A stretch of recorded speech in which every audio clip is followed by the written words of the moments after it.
Hey everyone, this is Saul, Oh, hello. This is Daniel. and this is the Local Drunks Podcast. You can catch us on Instagram, YouTube, and Patreon. just search Local Drunks Pod. Also, we've been pretty bad at this in the last couple, but if you have any questions, Concerns, comments. yeah, keep those to yourself. Now, if We you don't have any fucking care. questions, you can email localdrunkspod at. localdrunkspod@gmail.com. There we go. Look at that. He's getting better. I just need the visual indicator. Episode, yeah. We've upgraded to a whiteboard. I think it was episode 3. You just kept messing that up. Hilarious. I was like, open tab. Open, yeah. Yeah, that was me. Open tab. I know. That's a Local Drunks right now, right? Yeah. You're like, right? That Yeah. happened? We are in the middle of rebuilding a new website. I got to show you that, actually. What? I used to run this little local newspaper, online-only newspaper for Fresno called the Open Tab News. So I'm currently reworking that, and then we'll start using it and double entendre for, not just a tablature as far as news goes, but also an open tab because it was about primarily food and restaurants in general. And you sound like me from last Sunday. Yeah, and for real. It's that delicious burrito. That delicious burrito. But I'm going to try to rework it to where we'd like to start talking about, we'll have a restaurant section. We're going to have distilleries. We're going to have, wineries, most likely. We're going to have a photo section with this guy so you can have like all of his stuff out. Cool. Maybe sell some prints out of there too. It'd be cool. I'll tell you what I'll have out. And then we're going to have recipes of stuff too that we like to make because we are food and alcohol centric. So I'll show it to you. I want to have 3 sections. One being like aperitifs and appetizers. They click on that, and just a bunch of cocktails and also It's like a food. menu spiel. And then the middle one, mains, like main dishes / drinks, and then just like the same thing, probably just an expansion on it, and probably more wood barrel aged stuff focused. And then the last one being desserts / digestives. Ooh. And then just have us do that, or like last course digestives. So I'll show you the after this. I'll show you it. So this is a website that's kind of become launched? Hopefully launched by the end of August. Damn. Really just depends on how quickly I can get everything switched over. It's WordPress, so it's not extremely sponsors WordPress. It's not extremely difficult to do around. I haven't used it in a long time, about a year or 2. Relearn. So I just have to relearn everything. But it's kind of like riding the bike. Yeah. But anyway, so this is shot also Logitech. Feel free to sponsors as well. This is shot on a Logitech Stream Cam that just came in last week also, and we set it up. Looks good, man. Yeah, it looks good so far on the thing. We'll have to figure out exactly how to crop this and zoom in and do all these other things. But what have you been up to, man? Oh shoot, man! Just working, just doing the work life thing. What about yourself? You had that. Didn't you do a catering gig? Like, I was supposed to do cocktails, but the lady ended up getting COVID. no. Yeah, so she got COVID, and I guess my friend didn't take a down payment. So I was like, all right, man. Oh my goodness. I was like, all right. Luckily, I didn't. I had the day off anyway, and I was just like, I can go in, but nah, I'm just not gonna. That's bother. I'm just gonna stay home and just do things at home, like clean. We should be at the tail end of a COVID spike. I know that the San Francisco County, which is also just a city because the city is the county, released if you go indoors, they recommend you masking up. I thought they tried that already, and it didn't work. Yeah, they did. And then I think I want to say end of July, they issued it again, and they're just like, hey, it's recommended, it's not mandated. Right. So, and then we were out 2 weeks ago and doing the Fernet thing, and nobody was wearing masks. So. Right. I don't. At this point, it's like a flu. Mm-hmm. Yeah, we lost that still coworker. Pretty shitty to get. Yeah, we lost a coworker a couple of weeks ago for the weekend because she R.I.P. had. No, she's not. Yeah, she's still alive. She's dead. Yeah, I used that joke about Brad during the tour at St. George because I'm like, oh yeah, he's no longer with us, and everyone looks at me and I'm like, he's still alive. He's just a hairdresser now. He doesn't distill for us anymore. And people were like, oh okay, God, we thought he was dead. Who's the hairdresser? Who's that? That's the dude who helps who's sitting there on the picture roasting coffee. Uh-huh. Yeah, I think that guy's name is Brad, and then he helped Boss Man figure out the Nola coffee liqueur okay. recipe. Oh, cool. And he no longer does that. He's actually Wes's hairstylist now. Wes has hair? Wes does. He always wears a hat. You can never tell. He pays the stylist to It's do his back hair. his hat hair, his back hair, just trim up his back. Nice little fade. Trims up his beard for him. His beard, yeah. All three hairs. The whiskers. But yeah, no, that's cool. That's unfortunate. That's weird that he wouldn't take a down payment though, especially if he bought stuff. He'd be out of pocket. Well, that was the thing is that she was providing. She just needed somebody to pour. So I imagine that she just found someone cheaper because my rate is not low, and went with that option instead. So I was like, all right, bro, maybe you should take that as a consideration as to getting a down payment, so that way they have to continue with the business. Anyway, I digress. Not my business. So very true. Not really up to much on my end. We ended up checking out this place called Milk and Honey Cafe around the corner from my house. It's a Taiwanese spot. There's there's the Milk and Honey Cafe. They do food and also boba because, boba comes from Taiwan in general, originated there. And then also you have like this I think it's called Five Noodle House, maybe called Five Green Noodle House. But I drive by them all the time because there's a grocery store right around the corner. And they're always packed.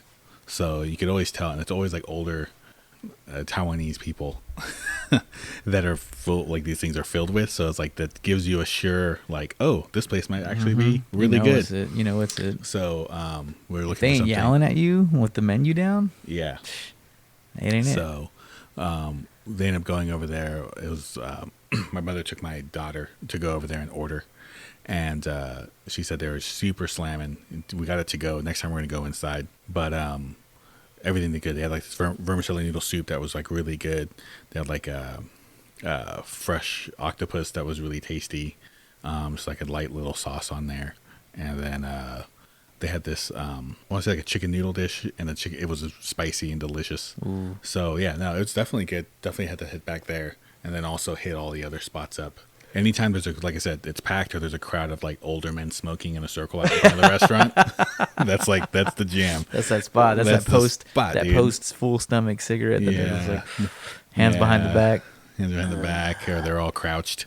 Playing mahjong. Yeah, those guys. Anytime you would drive by and there's a place like that, you're just like, oh, I got to eat there because that place is probably delicious. Mm-hmm. And then the one thing I'm watching this week I just got done watching was this show called Broken Bread. Broken Bread. It's by Roy Choi. Everyone knows him because he is the chef. Yeah, the high-end taco truck or food truck movement kind of started with him down in LA, and he has this series you can catch it on Hulu. I believe it's on the Taste Made Network, which I think might be, I can't remember who owns it, but it's on the Taste Made Network. It's called Broken Bread, and he kind of tours all these food facilities like Homeboy Industries and all these other things down in LA, talks about the food scene, talks about restaurants, talks about all these other different things.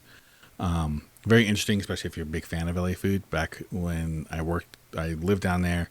I didn't get into it as much as when I left, and then I started going down there and picking up tortillas and these other things from Hacienda back when that guy got started. And then also, I think they ended up picking up tortillas from Kernel of Truth after a little while. It's all like very small farmers in Mexico, and then they source their corn from them, and then they make their own tortillas. So I would go down to East Los, just right on the border of the Boyle and East Los, and go pick up food, tortillas, and then run around and hit like a bunch of different taco trucks. Fire. Did you ever go to Las Palmas? The little burrito spot down there? No, I think that was one of the places that actually got mentioned in the guide. That was back in like 2015, Dude, that 2016. Place was phenomenal. Oh, yeah. I was blown away. Just good refried. It's like grandma's house. Yeah. That's what it is. It just tastes like grandma's house. That was one of those, like, everyone was surprised it hit the list. And then everyone's like, oh, Michelin star next. I'm like, no. Last week we talked about the Michelin guide system. Yeah. If you want to go back to that if you missed it. But I'm like, nah, dude, like, once you're on the list and you're at a certain price point, they don't really like to give you a star, I think, above. Yeah. If you're it's more of an honorable mention. Mm-hmm. What they mean to say, if it was like $5 or $10 more a burrito, they'd probably be on the list. Anyway, so that's racist. That's racist. Yeah, but I'd hit there. It was you back think in just have like some fucking East Los Michelin Raider. That'd be a good movie. That would be a good movie, dude. Be like, hey, what's up, perro? Nah. I go to restaurants a lot. Yeah. Hey, you want to come over to eat? No, I don't got time. No, I'm a mechanic, bro. I can't be going out like that, you know. But yeah, it was back in like early Twitter days where like if you got a follower, you would say thanks. Like you'd at them and say thank you. Hey, thanks for following me. That was back when there's this guy named Bill Esparza. Esparza. And he was a professional musician. I think he played saxophone for somebody, well, for a bunch of people. He was a session musician, a studio musician. Mm-hmm. Those guys have to be really good at what they do. And he really got into getting into or focusing on Mexican food in LA in general. Uh-huh. The dude hates Rick Bayless. Anyway, we'll talk about this off Damn, camera. no, yeah, not he Rick hates him. Bayless. Yeah, so I actually like Rick Bayless. I'm a Rick but Bayless fan. It is one of those things too where he's just appropriating. Yeah. Like, and I get it. Like, but he pays respects too. He does. But he wouldn't like. It was the I 90s. asked Shannon, I was like, "Is his wife Mexican at least?" And she's like, "No, he's white." And I was like, "Damn." Yeah. I was like, "Sorry, Rick. Ain't no bailing, Rick. Yeah. If you were married to a Latina, different story, bro. Story. And then, but like, if there's a Latino chef in the 90s who founded Frontera, they probably wouldn't be as big. You know what I mean? Like, it's just there's a sense of privilege. Good Mexican restaurant. Anyway, next. Yeah. And I was like, oh, look at this white guy turning Mexican on its head. However, but if you find a good French restaurant. Mm-hmm. So I'd tweet him and he like, hey, Bill, what do you got? And he like, or I'd message him I'd DM him. After a couple tweets, I just started DMing him and he'd DM me back and he'd give me just a hit list. Dang, here's 10 trucks to hit. Like here's that? 10 restaurants. Here's like 10 trucks and 5 restaurants. Now they charge you for a list like that. No, dude, yeah, it's great. He writes for Eater LA now. Okay. But he goes on these like huge quests, and then he also started doing like tours down to Mexico, this and that. But yeah, shout out to Bill. Bill, thanks a lot for all your recommendations. He's huge now, so like he probably wouldn't even be watching this, but send it to him, bro. I love Bill Esparza. Like his take on everything. Like I said, he still does articles and stuff on everything. So, but we're fucking way over. So anyways, a Broken Bread, definitely worth checking out. They only did 2 seasons. I think the last season, I finally got around. When I watched, the first season came out, I think it was like 2020, 2019. Yeah. I think I watched it. And then when the second season came out, I think it was post-Pandemskis. Yeah. I didn't watch it until like last week. I didn't finish it. I started it off. I think he starts off with Wolfgang Puck in the first episode of season 2, and then I think I watched like one more episode, and then I just started watching other stuff. Wolfgang Puck, the classic TV. Dude. Come on in. I teach you how to make these. The kids got I'm like this guy. He's charismatic for sure. Oh, for sure. So but yeah, definitely recommend. You could find it on Hulu. Okay. Hulu's got some good food stuff, huh? Hulu has a lot of food stuff. That's cool. I like that. I respect that. It was funny because I was trying to remember what the name of this thing was on. Everyone does now, but I tried to remember the name of this movie I wanted to watch. I talked about it last week, Delicious. So I went on Amazon and punched in food movie. And it was like, you like almost broke my TV, just like bringing everything up. And I was just like, skipping. There's a lot. There's a lot of food movies. But we're going to probably start that where we both watch a movie, then give you our impressions on the movie as far as it relates to actually living or being in the restaurant world. Burnt will be the first one. Hell yeah. Classic. Ah, yes. 1 million oysters. Now time to go do other things. Yeah, fucking Bradley Cooper. Anyway, that's not his fault. He didn't write that movie, but still. Yeah. Damn you, Bradley. Anyway. Well, I didn't watch a food-related movie, but I watched a movie and it was good. And I watched it. I liked it so much that I watched it again. Oh yeah. It's called The Holdovers. It's on Amazon Prime. It's gotten some pretty big nominations. I think Golden Globe.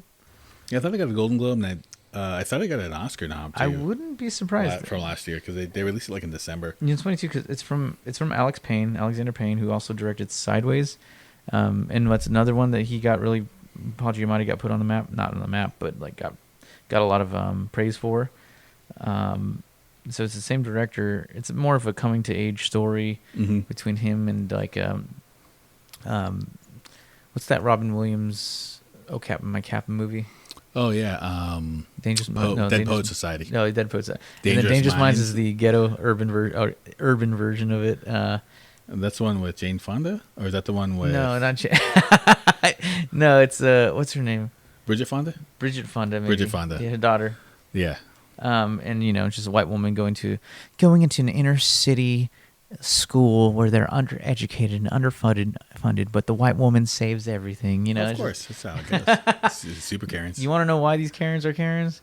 That's why. That's why. Yeah. And so imagine that, but it's like Paul Giamatti, and he's a curmudgeon who's just like sick of their shit, and because he knows he's working with a bunch of spoiled kids, and he's like, "Hey, I know, go fuck yourself." So like, yeah, whatever. It's kind of his wheelhouse. Is like curmudgeon. He Sideways, plays he's a wine drinking curmudgeon. Right. Yeah. American Splendor, he's kind of an artist who kind of hates his own life. He's a curmudgeon. Those like his three big hits. Is like that one, Sideways, American Splendor, and now like the holdovers. He plays a great curmudgeon, and he does. so he has the face. And this one, it's like shot like it's shot like it's film. It very much looks film. I had to look it up because I thought, but it looks like they just use vintage lenses and things like that to mimic the same sensation that you'll get, like these very high saturated shots, wide angles using like 55 mil and like zooming in. It almost feels like a little bit like The Graduate. Okay. Which is pretty cool too. And here's to you, Mrs. Robinson. Yeah. That movie, I was like, also I remember watching that and I was like, what is this? Yeah. But it feels very similar, but it's a comedy / drama, and overall it's a really super good movie. They eat lunch and they're in like one of my favorite characters is the lunch lady. But other than that, it's just a good movie, not really food related, but I definitely recommend checking it out. It's called The Holdovers. Cool, I'll go check it out. Amazon Prime. Sponsors Amazon. I Sponsors know you got whoever. Hulu. Please, for the love of God. I'm starving. Money. Please. Do you know how expensive it is to live in the Bay Area these days? I'm drinking this. That's my 8th cup of coffee. I have no food in my fridge. You're like, yeah. I can hear him vibrating. Oh my goodness. Yeah, that's not a train or the highway. That's my liver. So my kidneys working overtime. So the topic of the day was going to be bankruptcies. We were supposed to talk about this back in episode 3. And then we were going to try to talk about it last week. We briefly mentioned it and never went back to it because that's just what we do here. And let's revisit that. Yeah, and then episode 4 we're going to talk about, but then that was the same week that the Michelin stuff came out, so we had to talk about that. I had to drop the stars, bro. We actually waited till like the day Dancing after it came out because when it was like Monday night. Yeah. Your Michelin. Then I saw my Michelin friends on Tuesday, and they were like, "Oh yeah, at the check memorial, themselves into the Ritz-Carlton to lick their wounds." Oh, did they really? Yeah. Hilarious. So, yeah, it happens. It happens to the best of us.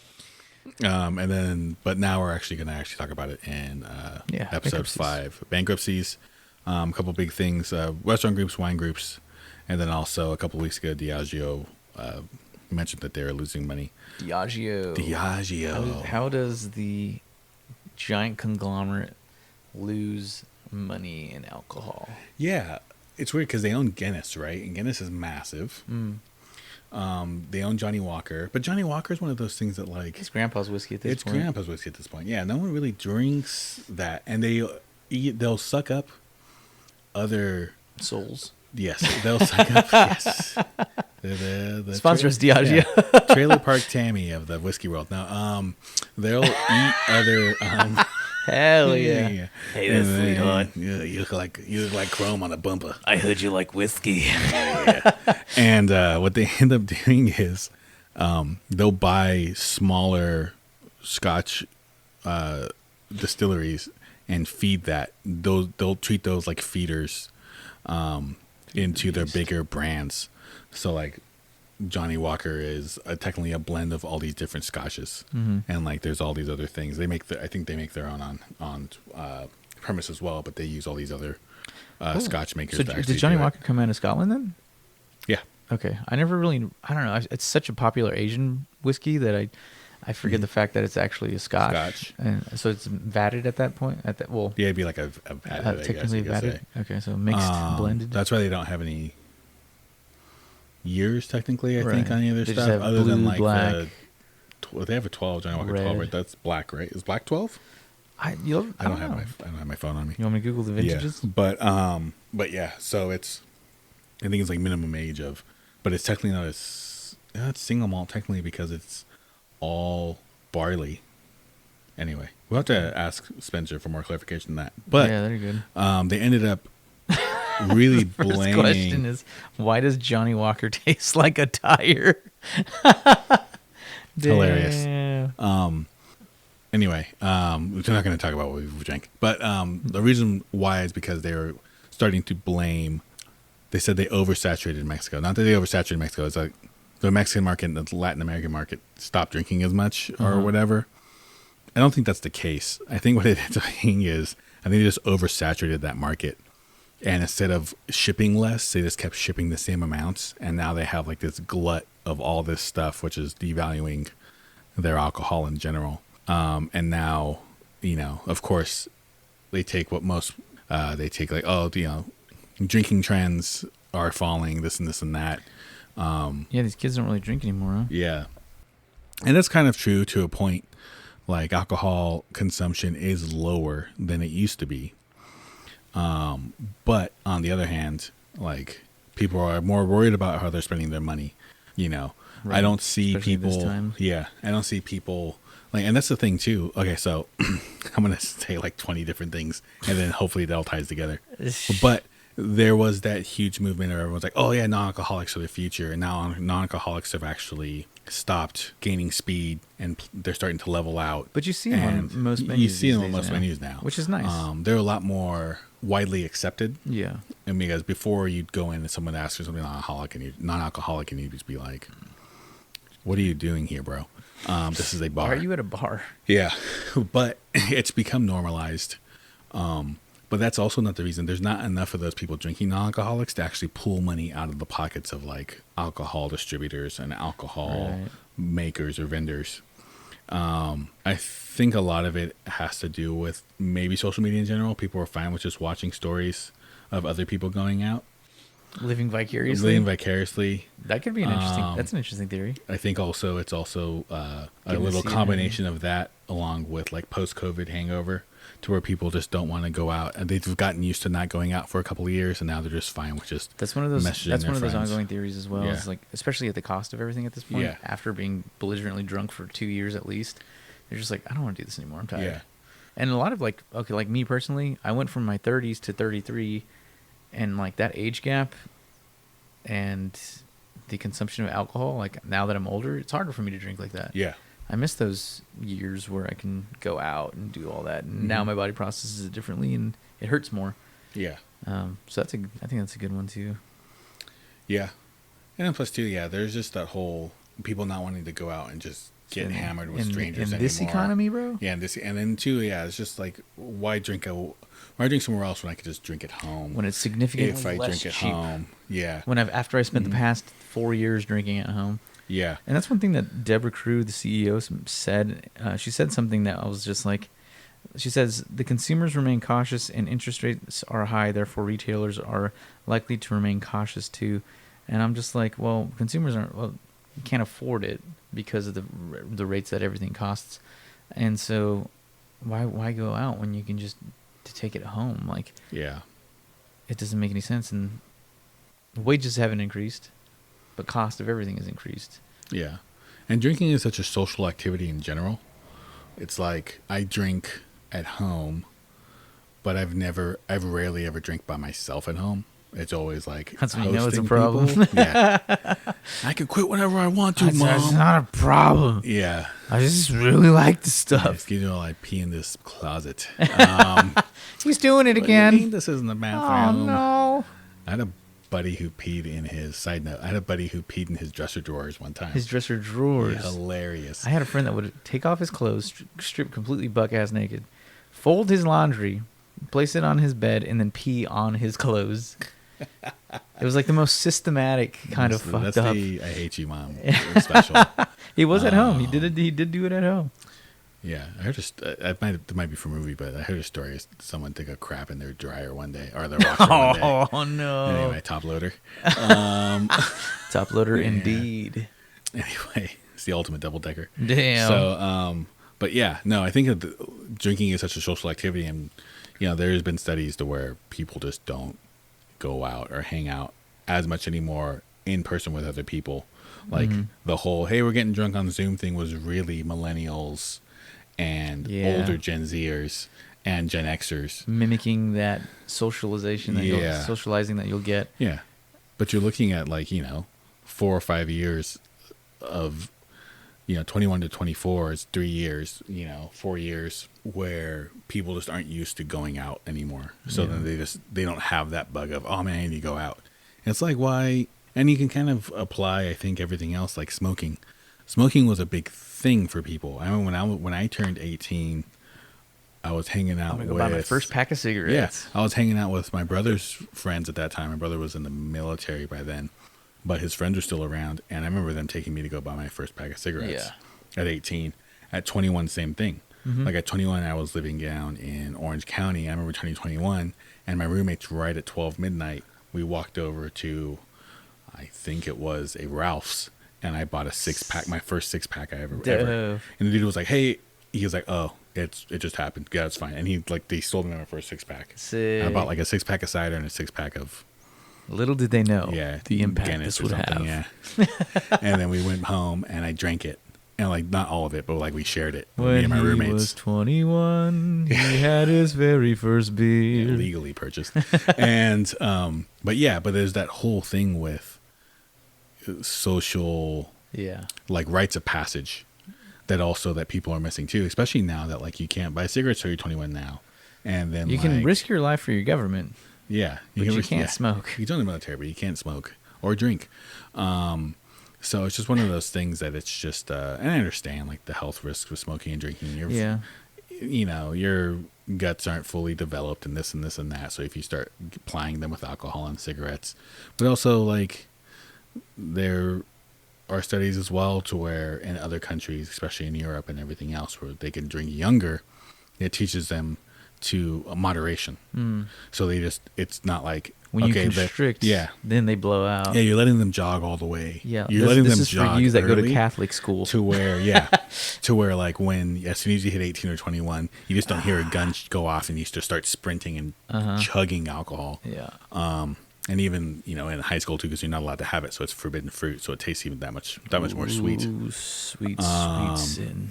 So I think there's just a lot of contributing factors that they just aren't taking seriously because marketing capitalism just doesn't work like that.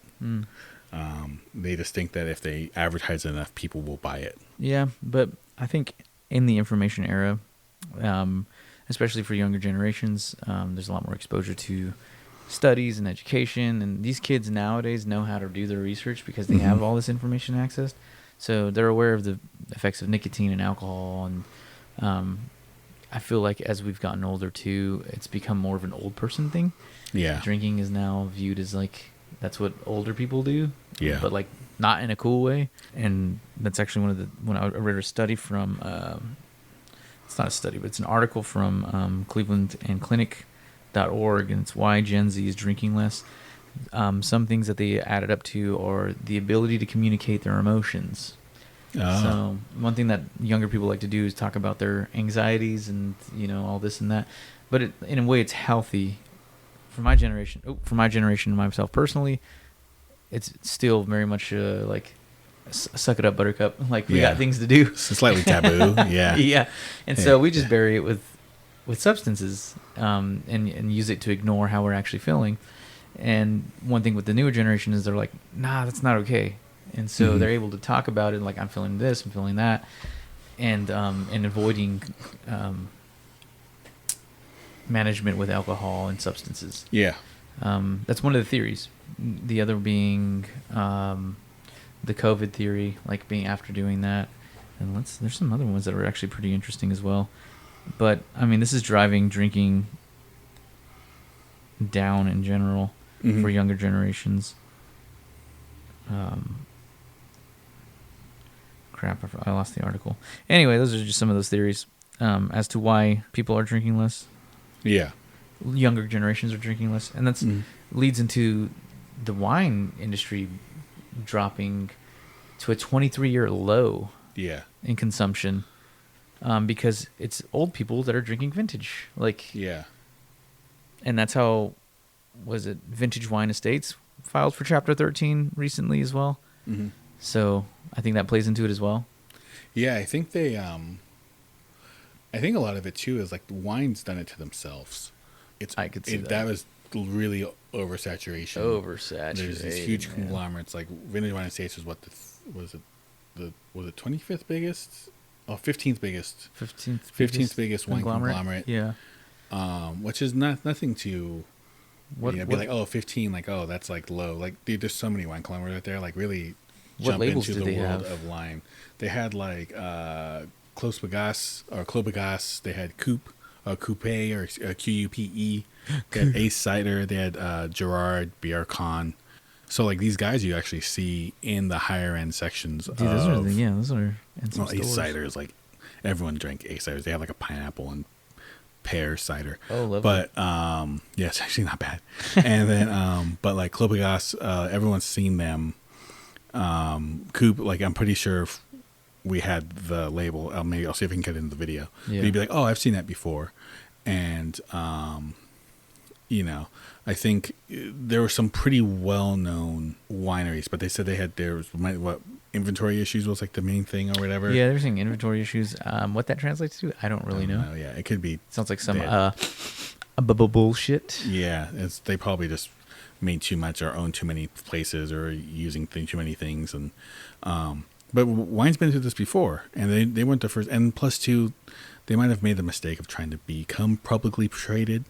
I don't understand As soon as you have someone trade else, a wine company. yeah. As soon as you have someone else trying to tell you exactly how much you're worth in a market that's focused on telling you this is expensive, Right. and that's also another reason why wine I think is failing as well, or like is hitting a low, is because there is this snobbery that's associated with it. Yeah. You know, I went through the Guild of Master Sommeliers and started getting my SOM certifications, and I had this whole idea of like, I'm a Latino going into somming, Yeah. and I'm going to be a som. I'm going to flip this whole thing on its head. And no, you're not. As one person, I was never going to, and my buddy Dylan jumped in and started doing it as well, and we got our first certs, and I was working on my second cert, and then I realized that the wine industry is never going to change just because they had this mystique about them, because they were like, hey, we're in our ivory tower, all this prestige, and you should really want to be like us. But turns out it's just a boys club. Yeah, there's a counterculture that ends up popping up out of that. Just like, screw you, I'm just going to drink, 2 Buck Chuck and all these, like, what the cheapest things you guys got. And it's hard to convert those guys, especially when the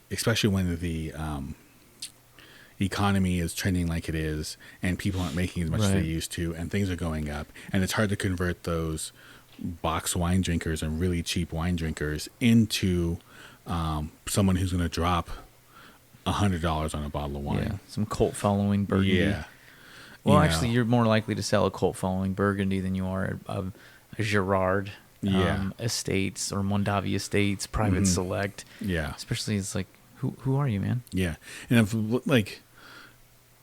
if someone like Mondavi, who tried to go publicly traded in the early or mid aughts and failed at it and went private again, or even Ravenswood, can't do it, and those guys have a ton of clout, and because there was a time where Ravenswood was like one of the only wines being consumed on TV. That's crazy. Just because, like, I remember seeing it from everything from movies to cooking shows to freaking the original Career for the Straight Guy. Like, that's all they would drink at the end of a couple episodes was Ravenswood. Yeah. So they just had contracts. Crazy. Yeah. They just bought every contract in Hollywood. Yeah, pretty much. So then that means their partner was in Hollywood. Just being like, oh, you have to drink this. It's like Liquid Death, the comedy now. One of the marketers, the head marketers, their family owns a chain of comedy stores. That's why Liquid Death is in podcasts, comedy stores. That makes sense. We are for sale, Liquid Death. Yes, anyway. and we will gladly be sponsored by you. Yeah, exactly. I drink water.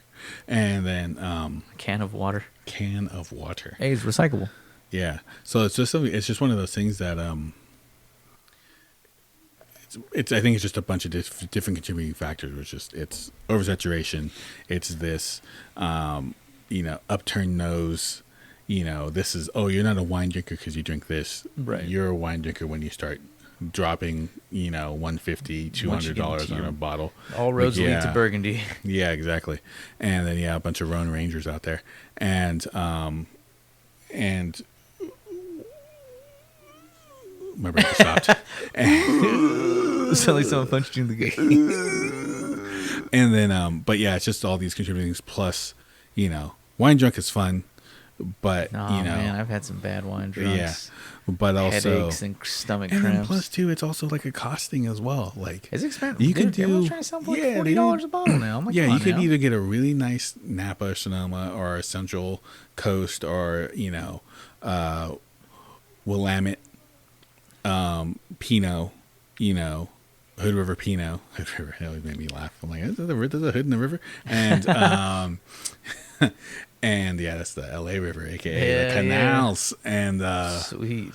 You could either get that, or you can get like a $15 Spanish, if it's white Albarino, or like a Spanish blend, and it's gonna blow your brains out because it's super tasty, and it's gonna have that blow your brains out effect because it cost you $15. Right, and that's where real wine drinking culture comes in. It's that bargain kind of wine. Like, I don't know. It's like that finding that Premier Cru or Grand Cru taste at village levels that are just like these solid producers that have built a long standing in the industry and gain recognition from that, and become the Jamets and the unobtainables, and it's just that's what wine culture is about. It's like scarcity and vintage.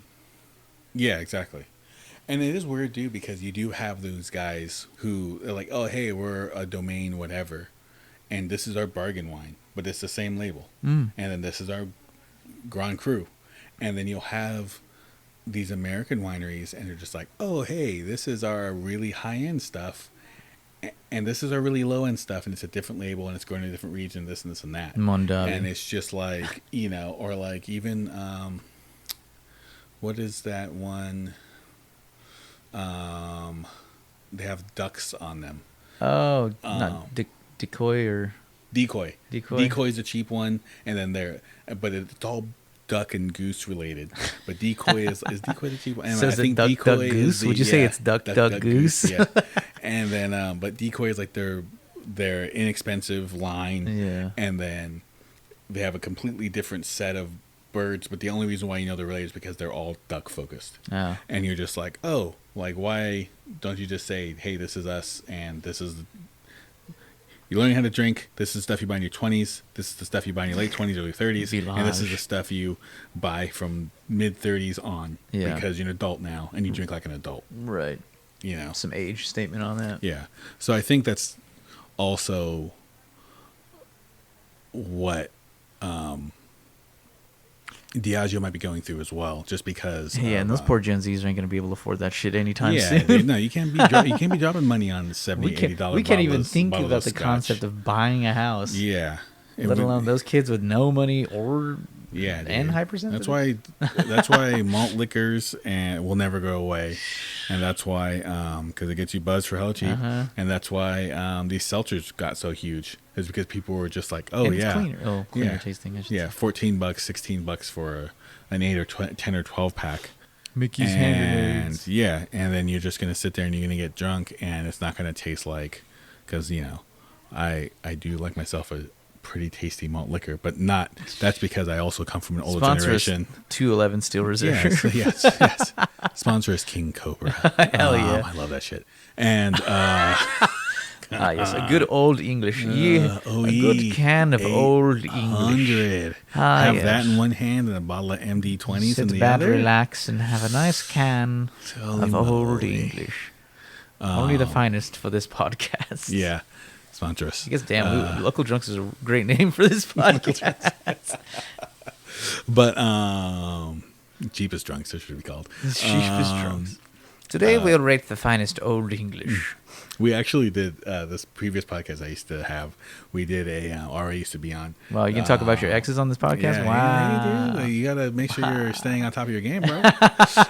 We did a which is the best like a blind tasting? liquor, blind tasting. Oh, bro, we should do that again. And freaking, it was funny because one of my other hosts I think my wife was on that one. Hell But one of my yeah. other hosts, Juan, HK, shout out to HK, and he showed up hungover. Oh no! And he was like, "Can we do anything else?" I go, "Nope, we're doing this today." No. And he was hurting. He's like, dude. "Whoop. He was hurting. I Whoop." think King Cobra. Oh god! And I think we just did like, hey, cheap beer is the best cheap beer. Best cheap But then beer. like, oh, we got OE, we got King Cobra. Oh, damn, I you think brought we got malt. Bud Ice. We got High Ain't nothing Life. like a Bud Ice. I think we got Coors Original. The champagne of beers. Yeah, we got like a bunch of them, and he ended up actually. I Yakking? think I don't know if he threw up after that or not. He should have. But I think we ended up. I think it was King Cobra and High Life were like the best ones. I can see High Life definitely being. I Yeah, mean, High Life it's has a sweetness to it. I fucking champagne of love beers.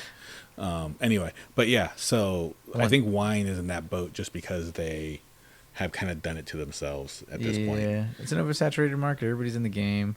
You're just buying these juice, and it's all marketing at this point. Yeah. Buying this juice and slapping a label over it, being like, "This is why it costs $40." But yeah, I mean, shit.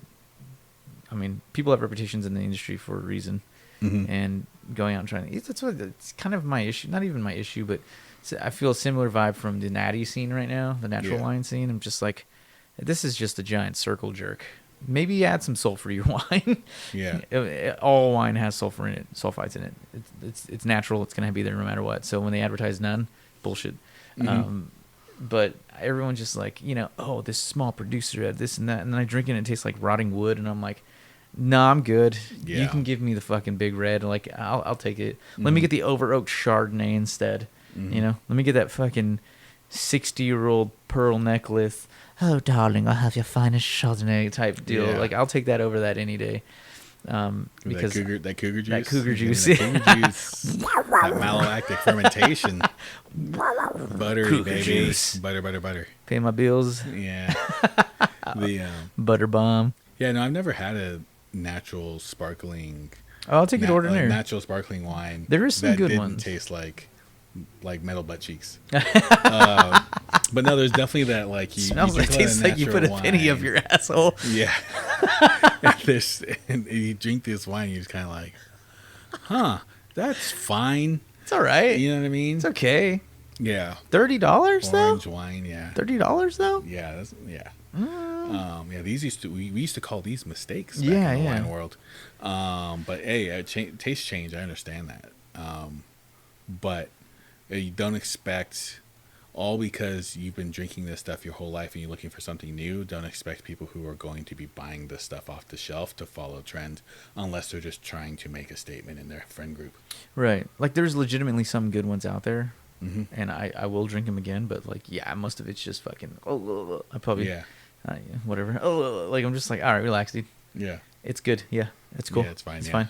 Yeah, I worked at that spot in the city, and the only wines we carried were like orange wines and natural wines from like Greece and Turkey and Europe in general. Yeah. And it was just kind of like, they were cool, Yeah. but there's like, I wouldn't go to the spot and just order that. to Right. drink. I would probably be more, and we were a Negroni bar, so I would be more inclined to drink hard liquor and beer than I would actually be inclined to drink that. I'll at least pay for it. And then there's, when I was living near, on the west end of Berkeley and the border of Albany, there's a whole bunch of wineries there as well. It's kind of like their West Berkeley wine district. Okay. And there's a ton of places in there. A lot of them have their own version of a natural wine. And like, I never had one that I was just kind of like, oh, I need to come back here for that. Nah. It was always kind of just like, oh, that was fine. Yeah, I'm like every time, 9 times out of 10, I'm just like, if I wanted a sour beer, I would just go get a sour beer. Yeah. Or just go drink vinegar. Like, I don't know. I mean, that's just me hating at this point, but I'm just like, I get it. But it's Yeah. always like astringent, Yeah. And some people are like, that's the point. And I'm like, the fuck, why? Like, Yeah. why do that to yourself? That, and then too, like, especially in America with all the kettle sours too, where they're just super sweet and super tart. I can't, man. Not a big fan. I'm 34 now. That should give me heartburn. Yeah, Especially after dessert abusing champagne for sours. 5 years. Yeah. That's all I drink is champagne. Dude, for a while, that's how I would start everything with. Mhm. Yeah, but it's not just the wine group too. It's like, that filed for bankruptcy last week. We made a hard left right there. You like that transition? Damn. But like Tender Greens did it. I think we mentioned them in episode 3. Who the fuck wants Tender Greens, yeah, bro? Tender Greens, dude, they were like forever looking for managers all the time. Oh, really? That's And a big then, surprise. What Takoya or whatever is like their Is that Latin the American Mexican? arm. That's the Okay. Mexican spot. It's like tacos, tostadas, burritos. Oh, well, they sell hard tacos. Yeah, it's hard Like, shells. I'm like, what the fuck does that mean? Tell me what you got in them shells. What is it? Hard shells. And Yeah, I mean, I've never actually been to a Tender Greens. I don't imagine it being that great. I go to Sweet Greens sometimes, but it's hard to justify paying $15 for a salad fancy. with a little bit of protein. Yeah. When you, I don't know. I guess it's the convenience that you're paying for. Because in my mind, I'm like, Yeah. I'll just buy arugula and mixed greens, but every time I do that, I end up sitting on rotten mixed greens. Yeah. So I can get it, especially if you're trying to eat something healthy and a gist. Mm-hmm. It's a good out, or Chipotle. Yeah. And that's one of the things that the podcast that I listen to. It's called Prof G Markets. Okay. And they talk about rates and trends and things like that. And one of the trends is like talking about how McDonald's is lost. They actually lost some profit in this last quarter for the first time since 2020. Oh, wow. Yeah, it's been 4 years since they've had a negative profit, or not negative, but a decrease in profit. And they're owning it up to like education and obesity, because these places are obesity chambers. Like they create obesity only to pass you off to the healthcare system that gives you the fucking Jamet, the fucking diabetes medications and things like that. And it's like it's a racket. Mm-hmm. But Ozempic and other healthy emphasis on healthy kind of medications are like people being like, no, I want to eat healthier now. And he thinks that Ozempic and drugs like that will be the downfall of a lot of these shitty fast food products chains. And it makes sense too, because I mean, dude, have you tried to get a Big McMuffin recently? Oh, I honestly, to be real with you folks, I haven't eaten McDonald's probably since I was in my early 20s. So it's been Holy almost shit. 20 years. That's good, man. Yeah, it's been almost 20 years. And maybe even, I think He's the 20 years last sober. time I ate at McDonald's was when I was living in Irvine with some roommates. I was 21 at that time. So it's almost 20 years. And that's because they had $1 Big Macs on Mondays. And we would go through and Recession indicator. drop $20 a pop. Yeah, this was like 2005, 2006. We'd each drop like $20 a pop. And we made a tower of McDonald's dude, Big Mac what are you, fucking Trump? things. Yeah, dude. And then we tore up that toilet. We had four dudes and a girl living in a 2-bedroom, 1 fist bath. fist Good over just to Lord. get to that toilet. And I was bathroom and dish mule pretty much. So I scrubbing that toilet. It was the worst. Anyway, but no, but I haven't gotten that egg. I have seen them. It's like $8 now Yeah. for a fucking egg sandwich. Well, yeah, dude. Happy Meals are like, we get my parents and also my in-laws buy my daughter like Happy Meals for like just hey, it's a special treat. Yeah, those Happy Meals like $7. That's like insane. $6-7. That's insane. They used to be like $3. And it comes with apples. Yeah. Or like a quarter of a fries, like this You much ask fries. for double fries, bro. Oh, you got us for double fries? Yeah, because they say apples and fries, and you got double fries, and like, Oh, double fries. obesity. They're like, oh, you don't care about your child. Oh, we didn't know that we were waiting on gluttony today. Yeah. No, I ate a lot of fast food growing up, and I was morbidly obese. Like, it is easy to gain weight on that shit. Yeah. And it's addictive. Yeah, know? it is. And so... But no, it's expensive, dude. So, yeah, I mean, then when you have places like Tender Greens, and then they're owning it up to the increase in minimum wage, when wages are not the issue. Yeah. It's probably your shitty product. Yeah, exactly. No, it's that, and then Everyone's too, using this now, not man. everyone can afford to pay $15 to $18 to $20. Where's your for location? a salad with some roasted chicken on it? Some it's just roasted like chicken, it's just not enough, man. And like people are gonna be packing their own lunches, or they're gonna be going to hit the taco truck for like a $10 or $12 burrito, For sure. or if it's in San Francisco, In an this $18 economy? burrito. It's just insane. Yeah, nuts. But yeah, so like you can't just blame it on $20 on a wage you probably should have been paying them already. Right. Minimum wage right Yeah. now should be what, $30? Yeah. And a lot of it is in inflation of products. Like I said in the first episode, like I worked for a spot that salad boosted up a little bit when we were buying mixed greens.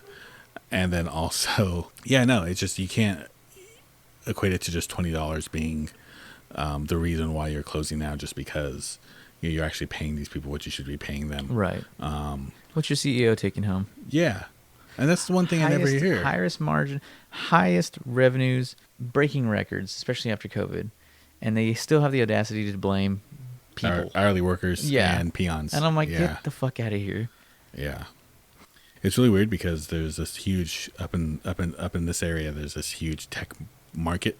More like was. It's oversaturation. So like apps, like San Francisco went through this really bad because they weren't stealing companies who actually made tangible products from Silicon Valley. They were renting all these spaces out to companies that made apps, but there's so much oversaturation in apps. It's hard for your app to actually, if you have an app worth a damn, you're being bought by Google. You're being bought by Meta. Yeah, you're being bought by Alphabet. Before Meta. you can complete. Before you can compete. Yeah, you're being bought by Alphabet. You're being bought by Meta, and you're being bought by Microsoft and Apple, and that's it. And buy us, guys. If you don't have, we are for sale. We're starting an app. He's already wearing the beanie Apple. Yeah. So should I make it smaller? Should make it smaller. Now I'm on the design team. Super hip. Yeah. What is hip? You gotta roll up your pants at least two more rolls. Check this out. And then wear the Show some leg hair. Some skins. Some skins. But some skins. Show some skins. Show me that skins. But that's what ends up. They did all this investment in the apps and things that aren't really tangible. People that aren't making actual products people use every single day, and then all those places closed. Right. And they're just blaming it, and they're just blaming nobody wants to work anymore. Yeah, they're blaming it on nobody wants to work, and they're also blaming it on like, oh, just the housing market's really volatile. So it's like the reason why the housing market's volatile is because you guys made it volatile by giving people $250,000. It's crazy what the restriction of resources does to society. Yeah, you guys are overpaying people, and they just have so much money now. And you guys are like, inequality. oh, we want some of that money, and then you just everything ends up raising because people just are making more money in specialized aspects that literally in 15 years computers are going to be doing. AI, which is a whole nother conversation. Yeah, the only thing holding that back is just energy consumption. Anyway, right. And it's the same thing with these fast food chains or this and that. It's just like how much is your board actually making? How are your higher ups actually making? Like, no, let's blame the hourly worker. It's just easier to do that. But, Mr. South Africa 2001 needs his, bonus. So we got to make sure that we fire all these people because the quarterly review is coming up, and that's just going to help our bottom line. It's just just a sickness in general. Moving the Twitter headquarters to San Jose. Did you see that? Oh, are they really? Yeah, they're selling. They're not selling, but they're getting rid of the downtown location. Downtown San Francisco? Yeah. Yeah, I'm not surprised. Why would they keep it? It's probably millions of dollars. It doesn't make any sense. Yeah. Well, I heard that he was trying to sublease out sections of it. Probably. I'm just like, dude, no one. I did an event there once. It was really nice. Yeah. Yeah. I was like, dude, there's no one's leasing property anymore. This isn't the begging anymore. This isn't. Yeah, especially with work from home. Like, right, and then they're trying to. That's the other thing they're doing is just trying to get people back in so they can generate those revenues again. Yeah. And you see that kind of decimated. I see a lot of people back in the office downtown Oakland, and I mean it's good for the local economy for the restaurants and people like that. But ultimately, do they really need to be there? Probably not. Probably not. Yeah.